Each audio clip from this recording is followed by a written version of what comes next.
Life is an endless love story. It's the greatest story ever told. We start out as babies feeling unconditional love. It's our natural state, it's who we are. But as we grow up, something strange happens that we start to become separated from this love. We feel separate from everybody else in the love that defines us. What was once our birthright and our natural state of being becomes just a distant memory, a faint feeling of heaven that we know we kind of remember it, but it's not actually here anymore, or so it seems. But if there were no conflicts, if there were no ups and downs on this journey, it wouldn't be a really good story, right? It wouldn't be too exciting. You would have known what would happen, you would have known the outcome. And in the love story that is life, you're the protagonist. Everybody is the hero of his or her own story. We all feel that we're the center of our universe, and everybody is the hero of the own hero's journey that you are on. We search endlessly for the love outside ourselves only to find that it's always been inside us. It has always been deep inside our hearts. So, what's stopping us from feeling this unconditional love in every moment of the present, where it is? If we're the protagonist, if we're the hero of our own story, then who is the protagonist? Who is the villain? I mean, every good story needs to have a worthy opponent. There needs to be some type of conflict.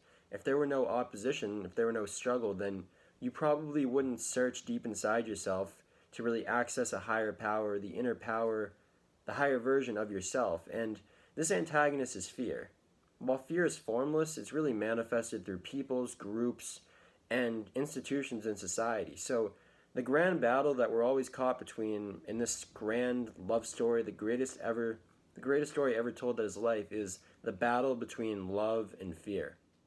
Fear has completely permeated society to the point where people think it's normal to have fear as your natural state of being.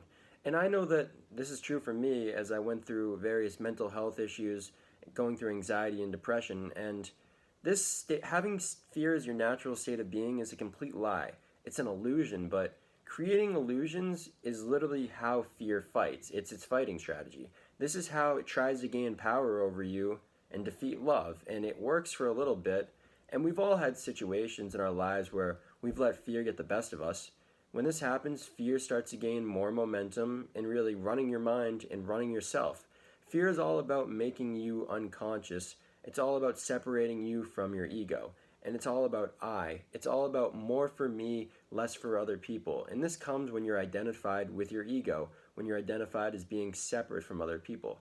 And fear is all about competing with other people over scarce resources. And it really operates under the assumption that if there's more for you, that means there's less for me. And that is also completely false. In an infinite universe, there's infinite of everything.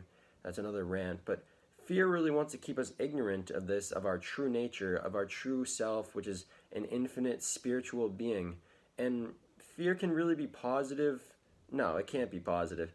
Fear can really be persuasive, but in the end, it always pales in comparison to the truth of love, to the power of love. But we're never going to get past this fear unless we question it and question its truth in our life, because when you really get to the root of any fear-based belief that you have, you realize it to be completely false. In any love story, fear tries to keep our protagonists apart. And it always succeeds for a while. I mean, if there wasn't any conflict, if there wasn't any struggle, it wouldn't be too good of a story. But in the end, love always unifies the heroes, and fear is always seen for exactly what it is, the illusion that is completely in our minds. It's basically like the light defeating the dark. We have these motifs of the light, of the love, of the good, and then the darkness, the evil, the bad. And the light is always going to shine on the darkness, but the darkness will win for a while to make it a good story. And we're always going to find the self-love inside us, this light, that's our divine birthright. This self-love, this light comes from within. It's a light. It's kind of like a sun, kind of like a star, and it radiates from your core to every single person and being in the universe. And I'm not even exaggerating. This is how it actually works. This love is the most powerful force in the universe. It's not even a cliche anymore. I can say that with absolute certainty, which is crazy to think about. Love isn't even aware that this fear exists because it exists in a completely higher frequency. It's like they're living in two different universes, two different dimensions. You could really say this, that they're living in different worlds. If you're living in a state of complete fear, You're living basically in a different world, in a mental state of being, than somebody who's living in complete love. And love permeates all dimensions or frequencies or worlds, but fear can only exist in certain ones when the conditions are right. And these conditions are generally low vibrational worlds where people have forgotten who they truly are, people are ignorant, they always try to basically perpetuate this fear and keep this illusion going, because the illusion can only keep going as long as you keep perpetuating it, as long as you keep telling it and spreading it to others as the truth. And when people start to really wake up to who they truly are, when they start to wake up to the light inside them, then they start to shine that light out on the darkness and bring light and love to the world. Like in every great story, our hero, which is you, everybody is the hero of this story, has forgotten who you are and then goes on a miraculous journey to find who you really are. And you go through all these challenges and obstacles on this journey that really mold you and turn you into a stronger and more loving person, more compassion, and it really helps you access kind of a higher power. It gives you the motivation to seek your higher self, then find him or her, kind of integrate it, and then come back to this normal world so then you can spread what you've learned to help others. And understand that you're never going to be alone on this journey. There are always teachers to guide you when you're lost, and they really help you rediscover your true divine self-love within you. And like good teachers do, they're never going to force you to really believe anything that they say or to force their dogma on you. They're going to encourage you to look inside, to look within your own heart, to trust your intuition, to follow your heart, and to see what truth is. Because truth isn't going to be truth if you're just regurgitating somebody else's beliefs. It has to come from within you. It has to come from deep inside you. And your heart is going to be the wisest teacher that you'll have on this journey. It's going to be your wisest guide, but we don't listen to it often enough. We're really too busy caught up in the seductive stories that our mind tells, and these are these fear-based stories that the ego really tells and believes.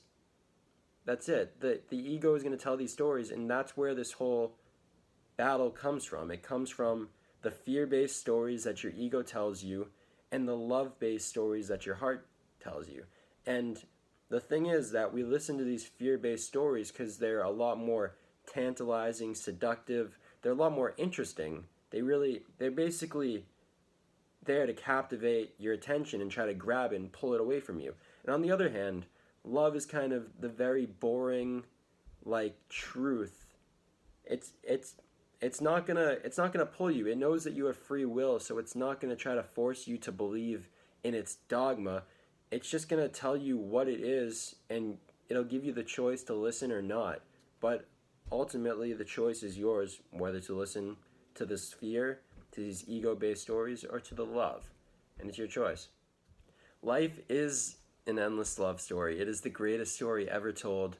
You start out in unconditional love, and you end in unconditional love. Although technically there is no ending, but that's a completely different story, completely different rant. But in between, from the start to finish, you forget who you are, you forget this love that defines you, you never lose this love, but then you realize it later on in the journey, you reclaim it, you realize your truth that's always been your truth, and then it makes you more grateful for it. I know that's how it was with me, but you've never lost this love, even if you don't feel it at this moment. All you're doing is that you're choosing to neglect it, you're choosing to focus your awareness on things outside you, things that you can't control, or you're putting conditions on your love that are outside you. And we often take for granted the love that defines us because it's always been with us. It's more essential than us. I don't even know if that makes sense, but when we regain it, we're far more grateful than we could have ever imagined. And I know that I am just grateful to feel the true love that defines me. And in this love story, it's all about finding self-love. It's all about finding unconditional love for yourself, which then you realize that everybody else that you think is separate from you is actually all the same self. So then your love extends to everybody and everything in this entire universe. It's quite beautiful. And you realize who you truly are. You realize that you are not only connected to everyone and everything, you are everyone and everything. In unconditional self-love, you don't only love your tiny self, your ego unconditionally, you also love every other person, every other plant, animal, star, galaxy, every single thing, because you see the divine in all. You see the love that makes it up and that permeates and radiates from it to everything else. And you once forgot this, but through your journey, you start to wake up to this divine sleeping inside you. Kind of like Sleeping Giant or something like that. I don't know. But this is a story that you've lived many times before, which is why it's similar. It's a story that you see in pretty much every book, every movie that you've ever watched, and it's a story that you will live infinite times. This is a story that you're in the middle of right now. If you're not feeling the love right now, know that it's all just a part of your story. You are always in the right place at the right time on your journey. Never forget that. Don't compare your story, your journey to anyone else's, because we're all unique. We all have unique lessons to learn while we're here. We all have goals for being here. But our love stories have the same destination, which is unconditional self-love, inner peace. The only thing that's going to be different are the paths that lead us there, or the plot twists, if you want to call it. And these are always going to be different, and that's what makes it unique. And again, life is an endless love story. It is the greatest story ever told. Know that it's going to all work out. It can be better. It'll be better than you can ever imagine. That's what it is. It's always going to be better than you ever imagine. Thank you for watching this video. My name is Ari. Remember, be kind to yourself. You know who you are. If you like this video, feel free to hit the like button down below and subscribe if you haven't subscribed to this channel yet. I'm going to be making more videos like this on personal development, spirituality, and psychology. Have a great day. Peace.